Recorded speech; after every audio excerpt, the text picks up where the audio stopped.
Today's Editor's Note podcast is brought to you by the Watcher Surveillance Systems. We see everything. If something goes wrong, do we let you know?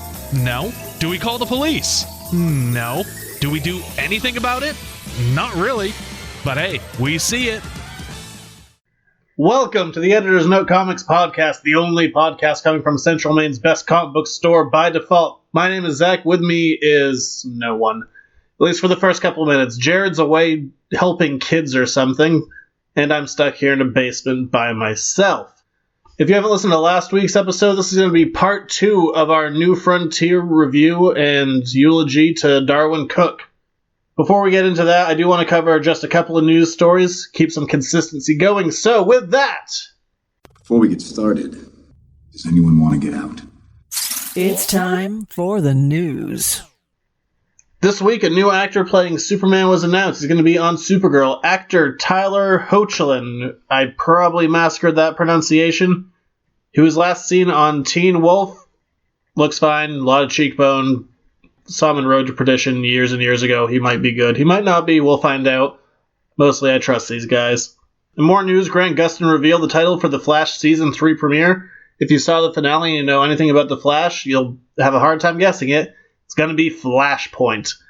For those who don't know, Flashpoint occurred when Barry went back in time to prevent his mother's death and changed the future entirely in a world where he didn't become the Flash, and where minor things changed. So instead of Batman's parents being gunned down, Bruce is gunned down, his father becomes Batman, his mother becomes the Joker, Superman is captured by the government, fun stuff like that. We'll see what happens. It sounds good.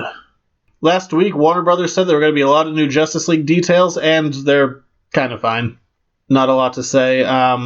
It's no longer going to be Justice League Part 1 like it was listed before. Now it's just going to be regular old Justice League, which is probably because Part 1 movies are stupid.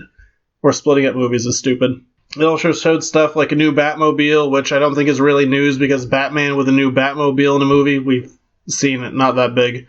They did say that the movie is going to be a lot lighter in tone, which I'm sure has nothing to do with negative backlash, and Batman is done with his killing ways. When you have to go 180 degrees away from your last movie, not good.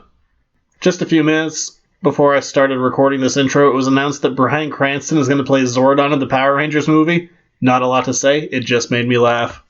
And quickly, the last thing I'm going to mention, which I'm sure everyone has seen, is that Star Trek actor Anton Yelchin died in an unfortunate accident at his home. This is one of those ones that caught me off guard because of his age. He was only 27, and it was just one of those accidents that no one ever could have predicted. Very young to go, brought a lot to the roles that he was in. Underrated movie of his, I'd say go check out Fright Night. It's not a good movie, but it's a fun movie, and he's really good in it, and it's nice to see him in a starring role. But those were kind of the big news stories for the week. With that, we are going to get into part 2 of DC, The New Frontier. Take it away, week-old Zach and Jared. It's Jared's Reading Corner. Batman. Yeah, as previously mentioned, Darwyn Cooke did a lot of work on Batman, and his love for this character shows through. Basically, every time Batman's in this book, it's one of the highlights of the book. Oh, he comes in, it's a church full of people in robes, and they've got this young boy hanging from a crucifix. Looks like they're about to perform some sort of sacrificial ritual on him. Which, by the way, the guy with the knife that's about to perform the ritual looks a lot like Doctor Strange. But then John Jones is in there, and, we get a look at Batman. Batman kind of saves the day here. But what we learn is that John has a weakness. And for anyone who's read DC Comics, you already know this. That John sees fire and he just freezes. Well, they don't have fire on Mars. Well, if you set him on fire, he'll die like that. Oh, well. If we ever have an alien invasion, Martians, very flammable. Flammable and water. So double whammy, Yeah, depending on your continuity. Depending on which alien. Don't listen to Shyamalan. Do you like any M. Night Shyamalan movie? What's that one? Unbreakables.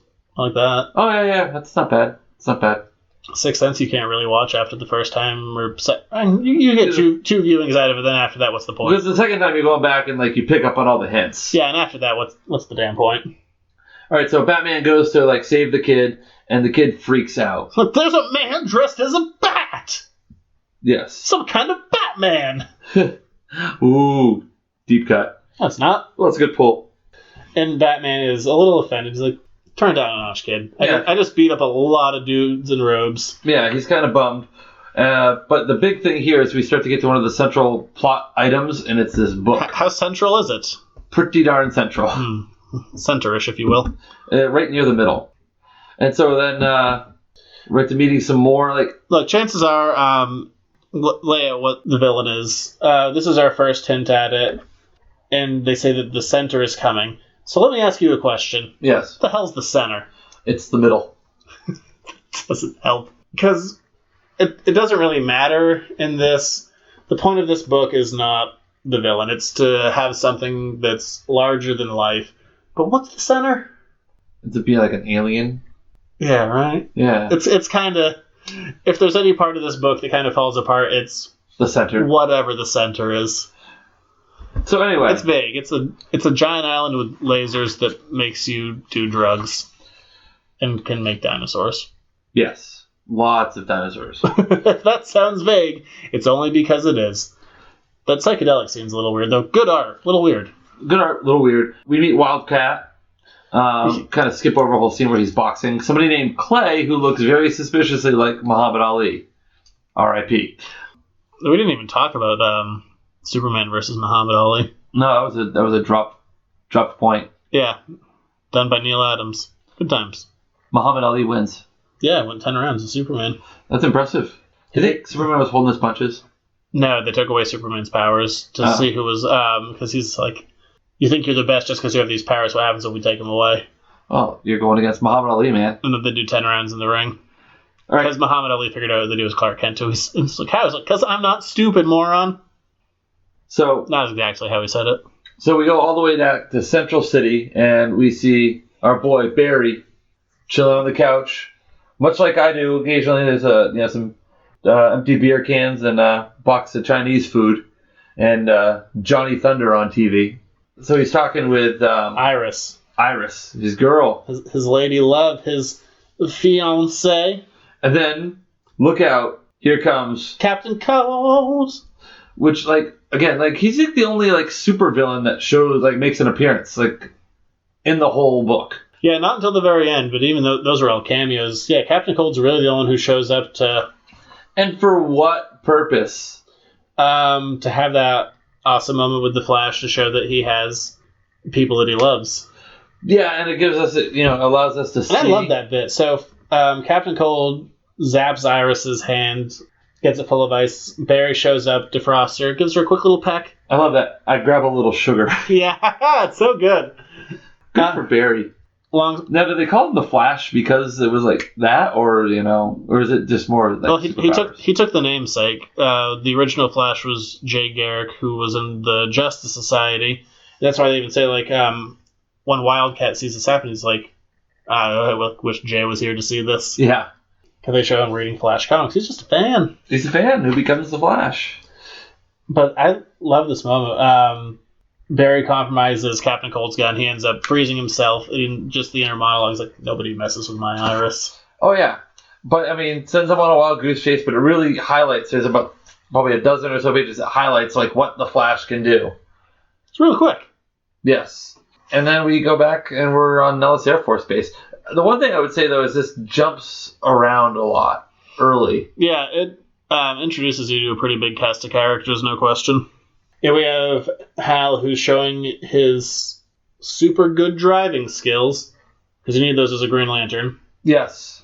Excellent automotive skills, but they show that, I'm going to skip around a little bit. So Hal goes for a job application as a test pilot, and it turns out what he's really there for is to go to Mars. I love that rocket ship that they have. That looks so 1950s futuristic. Oh, very Buck Rogers. Yeah, not Flash Gordon. Friggin' silly, but for the time, I love that it sticks with that kind of sensibility of the time. The art fits the time period. It just doesn't ever feel like it doesn't take itself too seriously. It fits what it's supposed to be. All of this stuff. We're talking about in this book, 400 pages in the Ultimate Edition of just tremendous artwork. Yeah, this was... All right, so they're flying this plane. But before Hal goes into space, we get my personal favorite moment of this book. So like we were talking about before, John showed up on a crime scene where his partner was like, "You sure have a lot of premonitions. I sure hope you're not dating a psychic." Oh, wow. The dumb buddy cop. Yeah.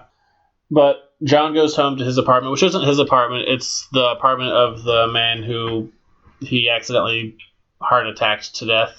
Yes. But he shows up and Batman's in his apartment. And one of John's powers is that he can... One of John's many powers, which is why you have to have him be kind of flammable, is he can read your mind, sense when you're around.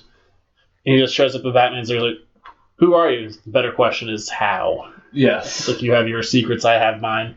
We need to come together, pool our resources, and figure out what the center is.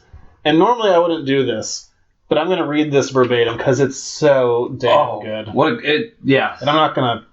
Oh, I didn't tell you this. He literally burns him here. Well, I got the guy who does all of our sound clips. He sent me some lines to record, like some mock commercial. And then I recorded the lines, and then he emailed me back. He's like, "Yeah, I'm going to have to do those with you in person because that was terrible." Wow.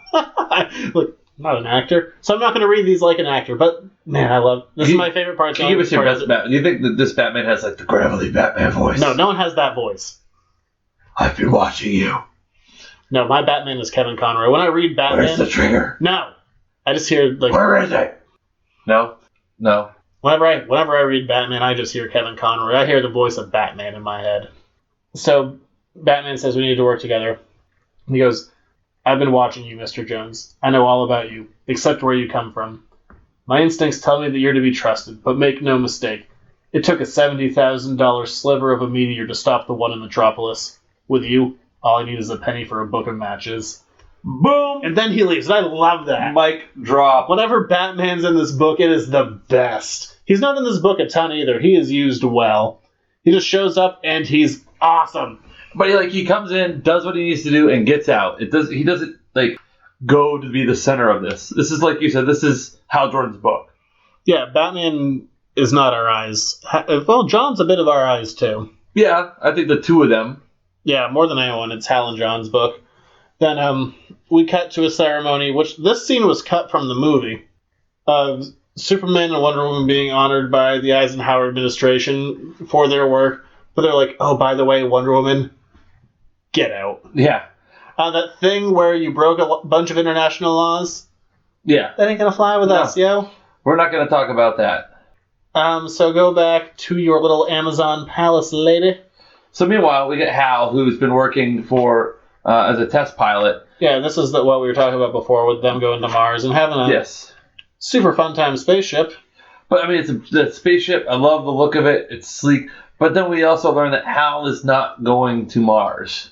Hal isn't going to get there. I love the whole sequence where you're getting more exposition. It kind of is like a slideshow, like he's getting an orientation. Real good stuff. Well, this is the part of the story where we start to get a little bit into the fear. We talked before about how the Justice Society was totally cut out, and they were forced into retirement or prison. And we have the Flash show up to fight one of his main villains, if not the main Flash villain, Gorilla Grodd. And it's a trap set by the government. And they don't like his little red suit. Like, commie. Well, your little commie red suit. You jolly red man in a red suit. You Santa. You fast Santa. You're really getting over the line there. But yes. And they go to trank the Flash. They get him in a net. Yeah, which is hard to do.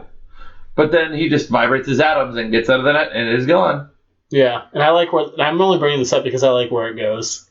I actually like everything. The Flash is really used well in this book. It's really hard to say who is used poorly in this book because everyone is really balanced very well. John Henry?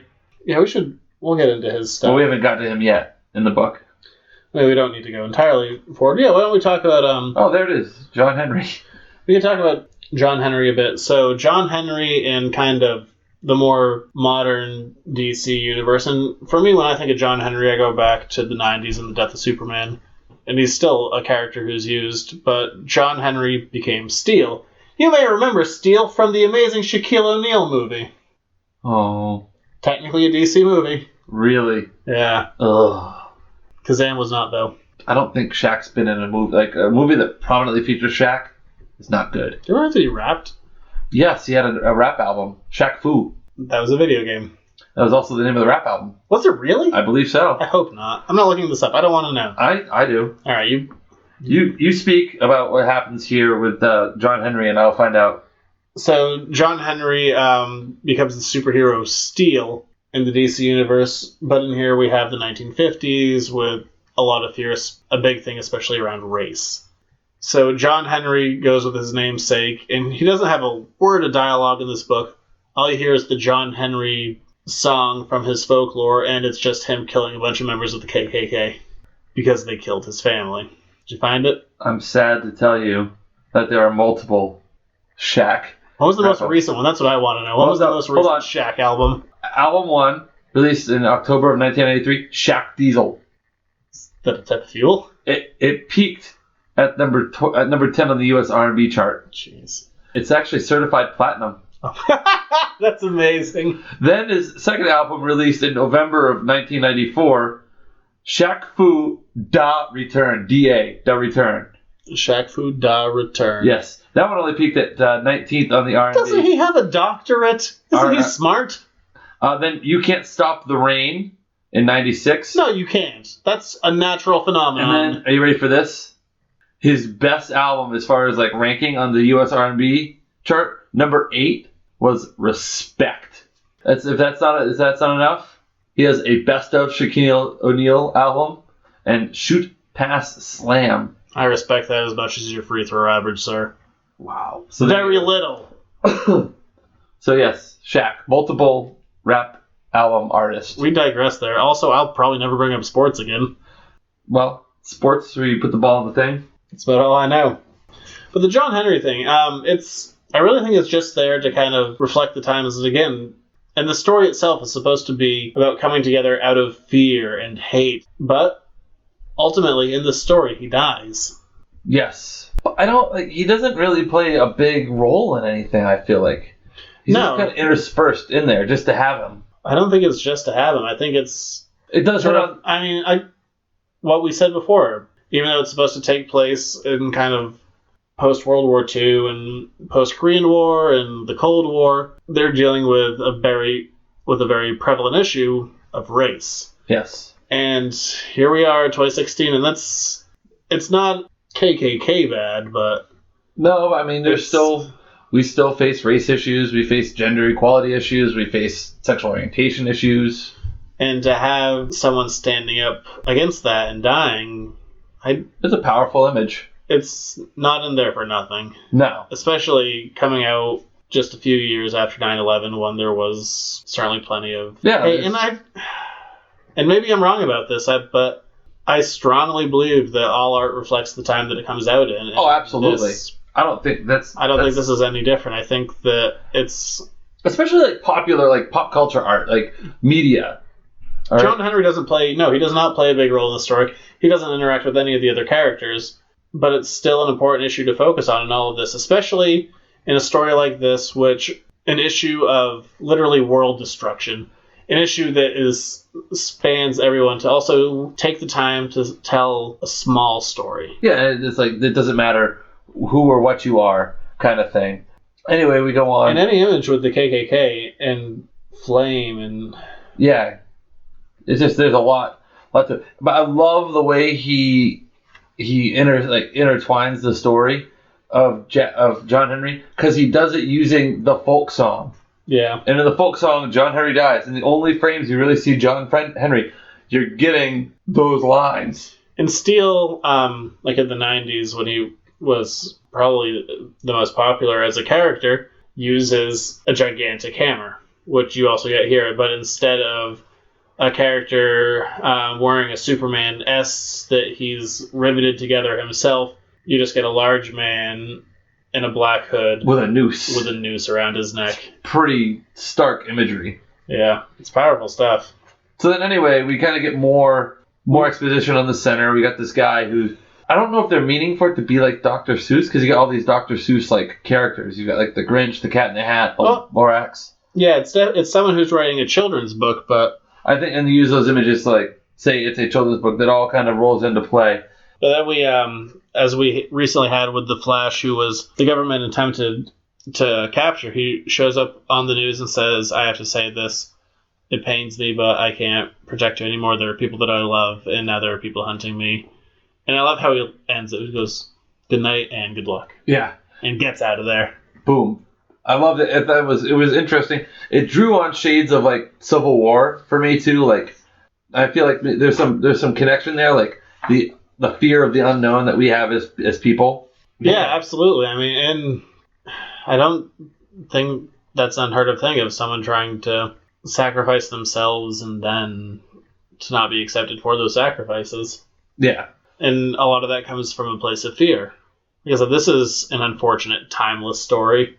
This is going to be our least, not that we're comedians by any stretch, but our least funny show ever. But it's really, going into this, I was like, how am I going to do this show? Like, I think that eulogizing Darwyn Cooke is important and talking about this book is important, but at the same time, I don't have a lot to criticize, and it's, cancer not the funnest of topics. No, but I think, it kind of fits the mood of the country. Yeah, like you said, art reflects the time. And right now it's a dark time, and I get that. And I think it's good to kind of take a look at some stuff. I mean, there's still some humorous stuff in here, which we'll jump into now, because I freaking love this sequence. So Hal goes into space, and they're like, hey, by the way, we're going to Mars, and if there's any issue, we're going to kill them all. Well, no, Hal doesn't go. Remember, Hal does not go on the flying cloud. Oh, yeah. Hal does not. But what's funny is there's a problem with the flying cloud, and they're trying to get Superman. Superman's battling a giant robot in Tokyo who's just laying waste to Tokyo. Yeah, they're like, hey, it's okay. We can save these men. Superman, you're on it. Like, I am busy doing other things. You are not my priority. Listen, I'm in Tokyo, and there's a robot shooting a laser out of its chest through a skyscraper. You win. Yeah. You win. Superman is busy. Superman's not your beck and call. Yes. Truth, justice, the America way, and also I'm busy. Call waiting. But, of course, Superman does come, saves the day, although it doesn't save everybody. But I love this the image of Superman actually bleeding. I love the old Superman. The black S. The black, yeah. But here's one, I love this scene here where you've got the couple that are still in the spaceship, that they're obviously a romantic couple, but it's just the art leading up to they've lived their lives together. It's not exactly how they had a plan. I love this. What flashed before my eyes was the life I never had, and it's them getting married, them growing old together, and they know it's not going to happen because they're on this spaceship and it's about to explode. And but he's I knew I was about to die, but it didn't matter because I was with the person I wanted to be with. So that was pretty powerful. Here's the thing, and I'm not saying this to crap on anybody's work, and I'm not talking about anyone specific. I'm going to throw that little preface out there. But generally speaking, and I mean this generally, don't come back, and I know there are exceptions to this. In most cases, writers are writers, artists are artists. Yes, there are some people that can do both, but Darwyn Cooke is one of the few that I think can do it masterfully. There are exceptions to that rule. There's plenty of people who make amazing storytellers, both in a visual and written form. In the reality of comic books, and I don't think, especially in this day and age, there's enough credit given to the collaboration between a writer and artist in forming a story versus the 90s that was all artists, but right now it seems to be more writer-focused. But Darwyn Cooke is one of those individuals who really blends both very, very well. And one doesn't outweigh the other. They work in tandem with each other. It's a very unique skill and part of why he will be missed. No, loved it. I thought it's such a great storyteller, great dialogue. I love this line too, where you've got which character? This was that's King Faraday. King Faraday in the cemetery, and I love this line. He goes, "Oh Jesus, I should take Ace up on that drink. Life's too short, and a man's friends too few." Holy cow! What a line. Love it. So we move along, and now we start to really. We're probably, I would say, almost 2/3 of the way in, and we finally get our first look at the Hal Jordan actually being the Green Lantern. Yeah, Hal is called to Abin Sur, who has crash landed on Earth, and he's dying. And with the way that the Green Lantern works is there's a bunch of different sectors broken up throughout the universe, and they're essentially space police, which, by the way, would be an amazing 1980s movie that was never made. Space Police. Space Police! I'm sure we could, maybe someday when we hit it big, we can make Space Police. In the 80s? In the style of the 80s. A lot like, remember the band The Darkness? Nope. They were like a throwback to like 70s hair band rock. I'll believe you. They sang, I Believe a Thing Called Love. Oh, okay. Yeah. Yeah, you know what I'm talking about. That's like the throwback to like Led Zeppelin rock. Yeah. The band's name was The Darkness. Hal is finally given... He's been our eyes for most of this book, and he is given the power of the Green Lantern to protect this sector of space, and it's supposed to go to essentially the best that humanity has to offer. And in this case, they really play up the whole not having fear, you have to have courage, and Hal, after, shooting a man through the face, doesn't feel like the most courageous man. Yeah. A man who had to go to the VA hospital in the psych ward following Korea.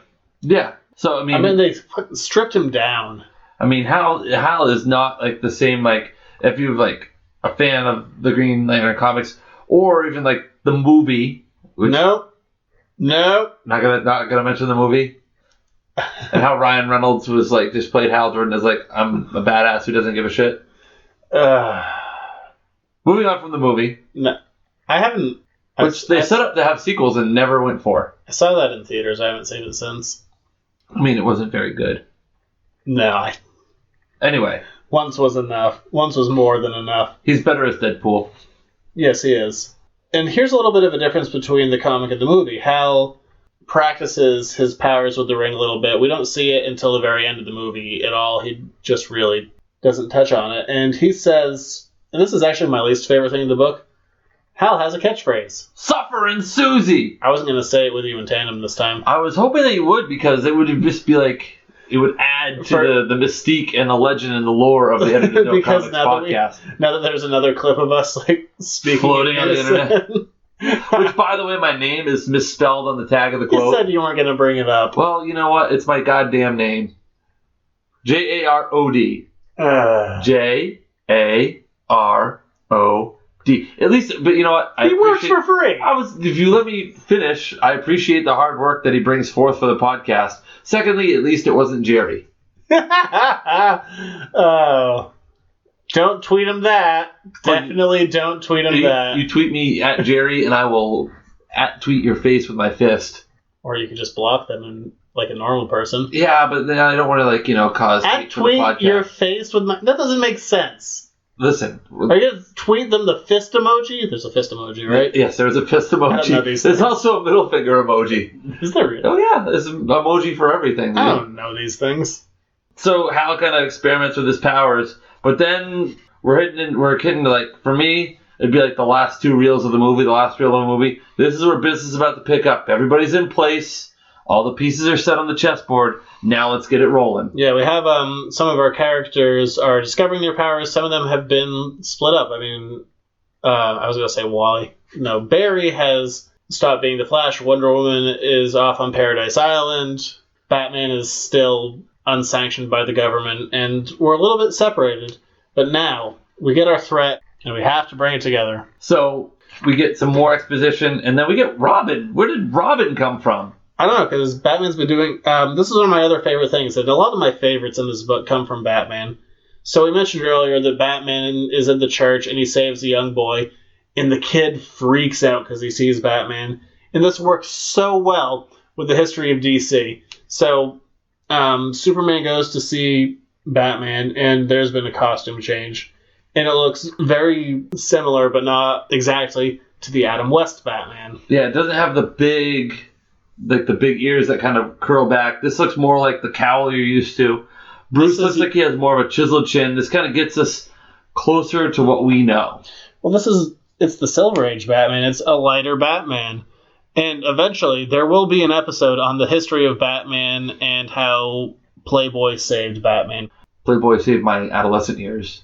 No, really, a lot of it comes back to Hugh Hefner. I will get into it in another episode. I'm sure I will do an episode all about how the Playboy Mansion saved Batman. Skin merchant Hugh Hefner. Look, I'm not joking. I am 100% serious. If you like Batman, thank you. Thank Hugh, not thank you. Or both. Anyway. Good night and good luck. Let's dig in here. So, But I just love that change, how everything comes in naturally, doing that transition from the Golden Age to the Silver Age. Everything works. and now the threats really start picking up. Paradise Island gets attacked. We have a really interesting scene that kind of like draws on me, like reminds me of The X-Men. The X-Men. Yeah, But it's not like in an adversarial sense. It's like kind of a friendship sense. Like we didn't talk about it, but earlier in the book, Martian Manhunter was captured and imprisoned by the U.S. government. And only because he was trying to hitch a ride on the Sky Cloud to go back to Mars. Yeah. But King Faraday says to him, he's like, you could leave at any time. He's like, I looked into your mind. I know you're a good man. And I believe you will do the right thing. Yeah. I'm not going to force my way out of here because I think there can be a better way. Yeah. And gee, that's not an important message. Yeah. Well, it is for the kids. No, it's not. But, so then, Or give it to your kids. I don't care. all of a sudden we have these more modern craft, and there's a damn pterodactyl in Cape Canaveral on top of some oil tanks. What the hell is going on? So we were introduced to the dinosaurs earlier, but Superman tries to take out this dinosaur and successfully does. Yes. And then all of a sudden we got Aquaman. Well, no. Well, Aquaman shows up. He just for a couple pages, he's like, not my problem. And then he leaves. But what I love also here is like they take some of like the history, because we're at Cape Canaveral and you see they're building the space program. But earlier in the book, it talks about how like NASA is really a cover up for this operation to go to Mars, and that it all like ties in. We mentioned earlier that Paradise Island, or Themyscira, whatever you want to call it, had been attacked, and Wonder Woman flies in. So in the Golden Age, she had an invisible jet that doesn't really get brought up anymore, but she shows up in her invisible jet, and you can only tell it's the jet because it's just covered in blood. Like she has plowed through something. Oh yeah, but here's she's like, but can't she fly without it? Depends on the continuity. Oh, because she was flying without it earlier, and now she's flying with the jet. Like, if you're going to run through something, would you rather do it with a jet or your face? Yeah, I would rather do it with a jet. I'd rather not do it at all, but... So she crashes, and she is messed up. I love the invisible jet that's like only outlined with these streaks of blood. Streaks of blood, the smoke, it all is really good. And we get to see a little bit of TV footage of the center and what it's doing. And the center is a flying island with lasers and dinosaurs. Not a place I want to go. Not a vacation destination. But I love that the TV sequence is done in the black and white. Yeah, it looks like it was shot in the 1950s. God. On the boob tube, if you will. Yes. But Will you? Yes, I will. Okay. The boob tube. But man, the art, the lines, the color, everything just it pops, man. Holy cow. This is like, of the books you've had me read, and no offense to the Turtles, I was entertained by that. No offense to Civil War, this is the most visually appealing of everything you've had me read so far. They're all very different styles. Civil War, I don't remember who did that art style, but there is a certain kind of art that's done, especially in modern books, that looks very good, but a lot of it looks kind of the same. Yeah. It's still really good. Let's be clear, I like it, but there is a comfortable art style you can sit in where it looks clean and sharp, but then there's something like this that's a little more stylized. But it's also still clean. It just looks, I don't know, it's good. Well, I mean, God, if there is any underappreciated role in the comic book world, it's probably the colorist. Yeah. But getting to work with Dave Stewart on a book, to have him do your colors, he is a legend. He has worked on some of the greatest books in history, and to have him do the colors on this book, boy, do these two complement each other well. But then everyone has to come together, and there's this moment of the government and the heroes, and they're all ready to kill one another. Oh yeah, they're all at each other's throats. But then Superman and Wonder Woman share a kiss, and here comes that line again. There's the door, spaceman. And he goes out, and he has to be he has to be Superman. He has to be Superman. He has to be the leader. He has to be what everyone needs. So as everyone is about to shoot or do whatever your power is to one another, Superman gets in there, and all there is just... He just claps his hands, eyes are red, and says, I see that I have your attention. It's so amazing.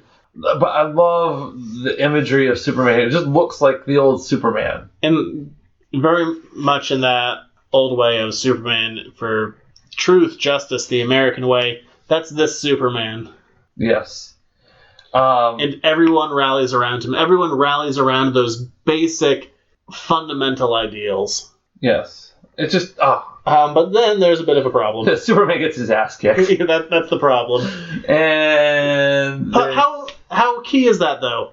Because now they have to do it.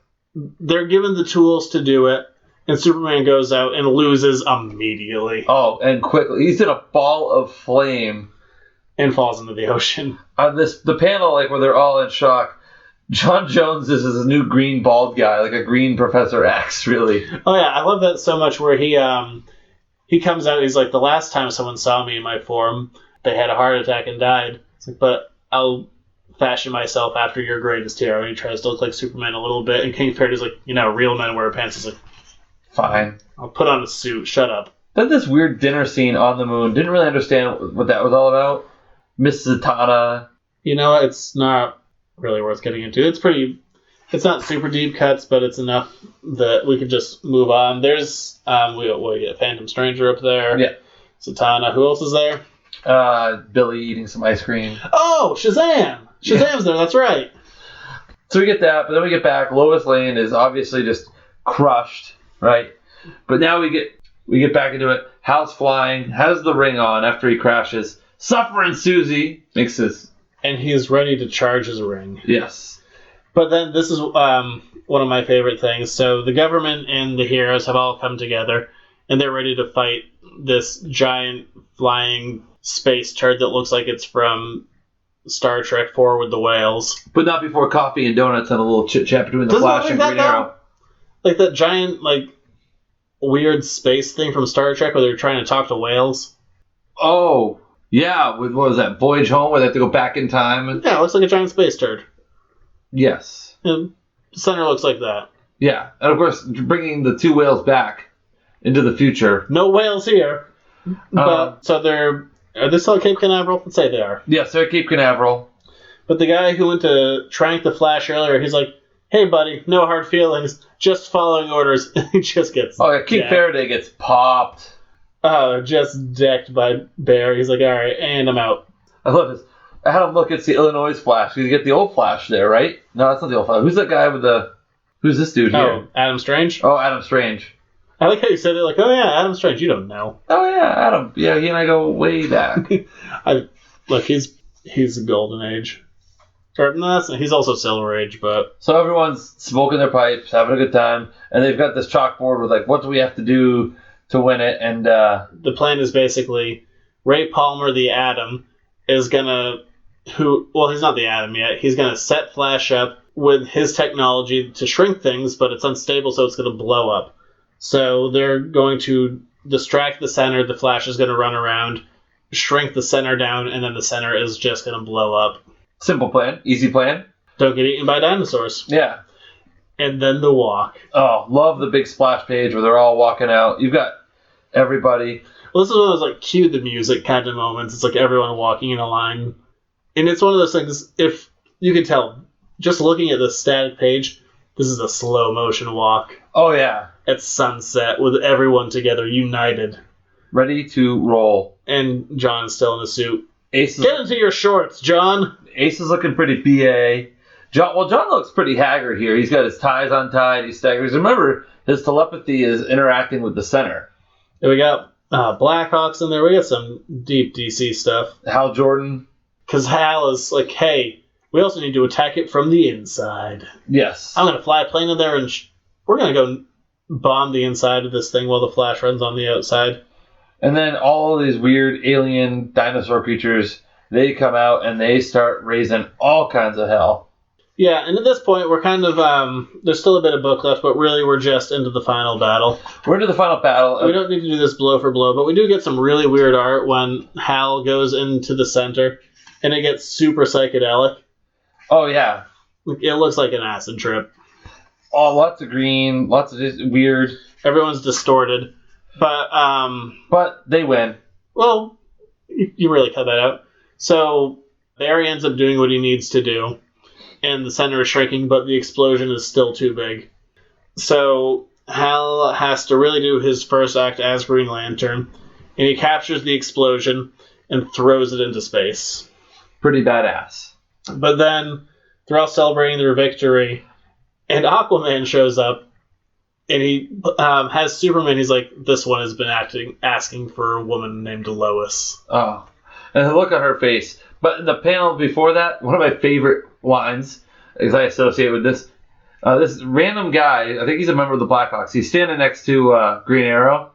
Every time I open a beer, some jerk shows up to rain on my parade. Is that me? It could be. It's often me. Yes. I am a parade rainer. But then you get a big splash page. Heroes, everyone's celebrating.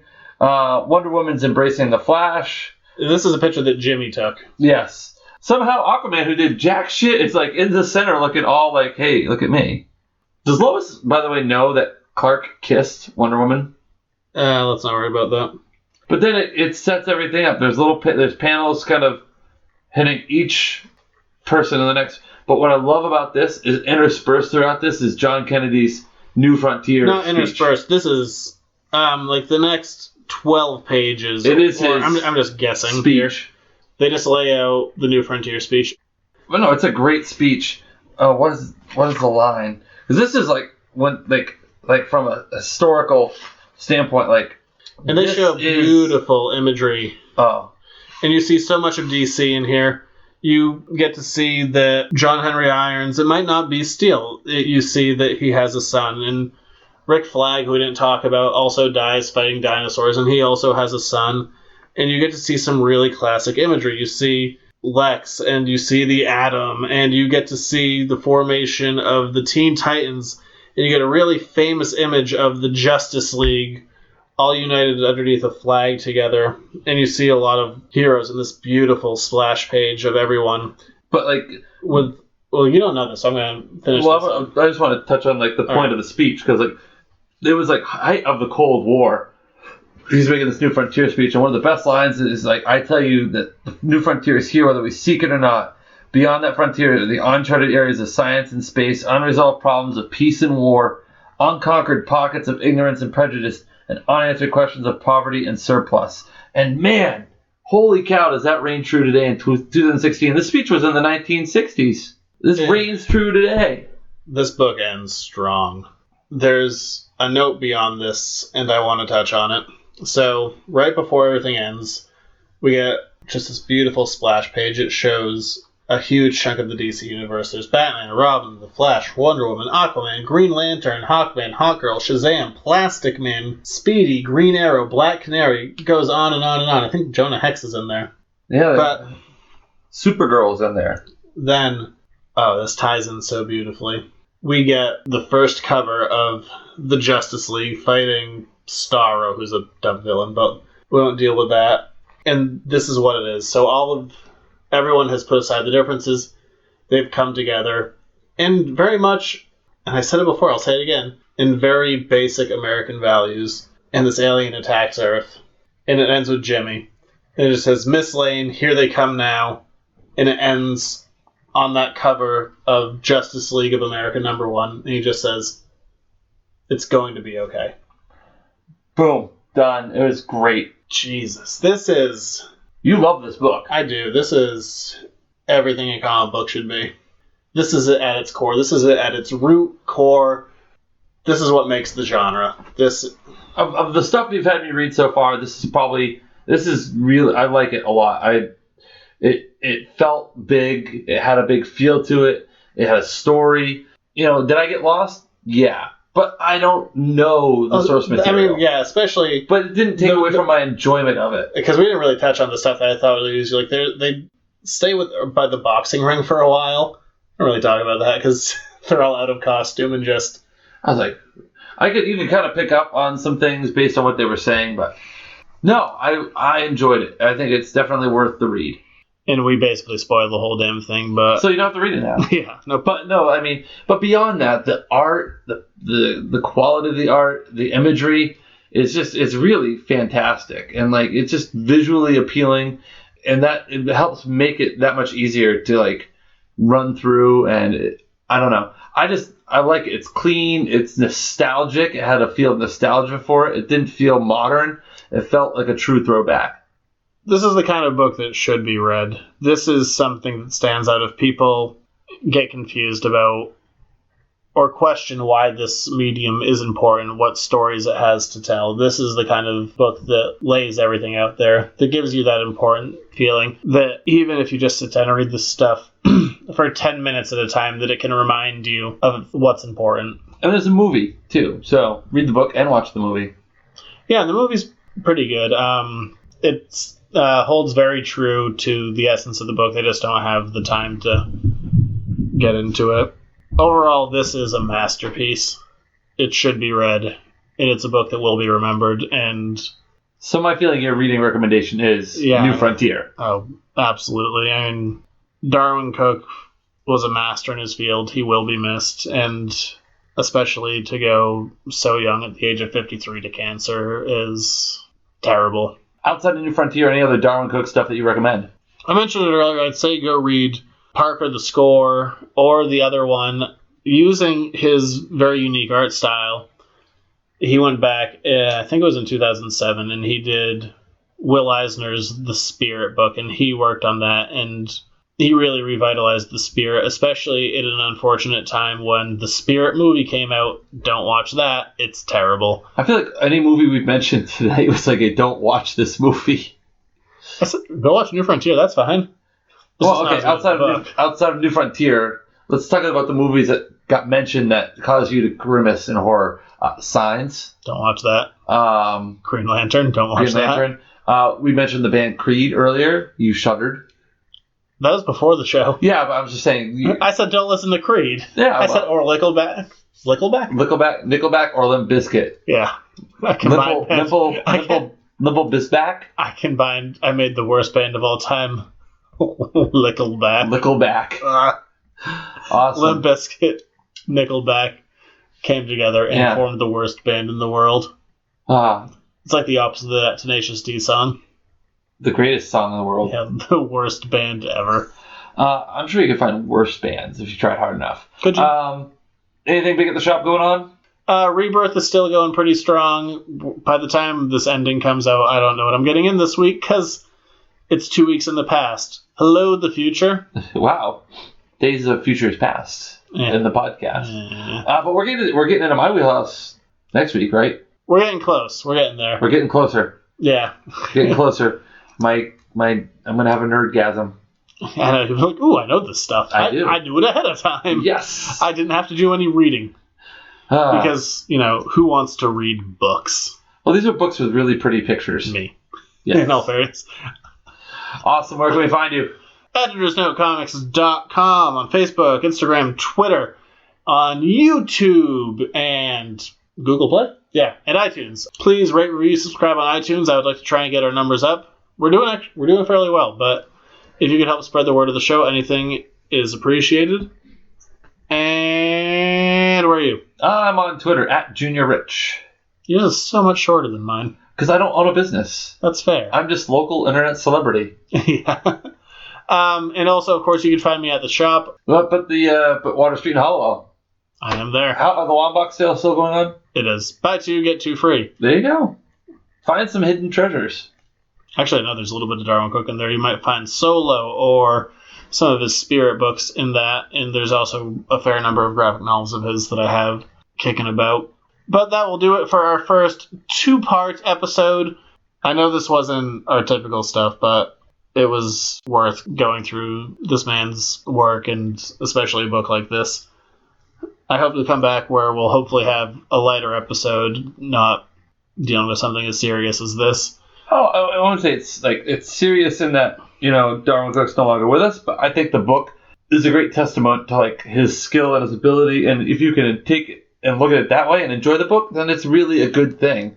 And it's definitely worth your time to get the book, to read it, to enjoy it.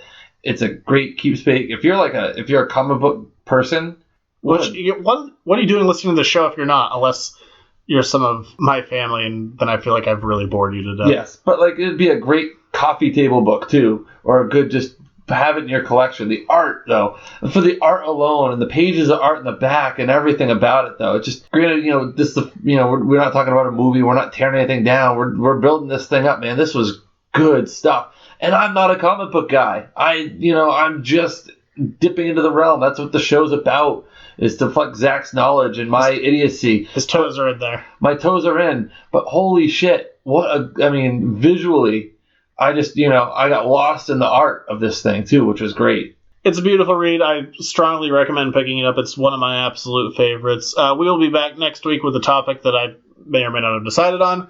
We will see you then. Goodbye to Darwyn Cooke. And thank you for your work.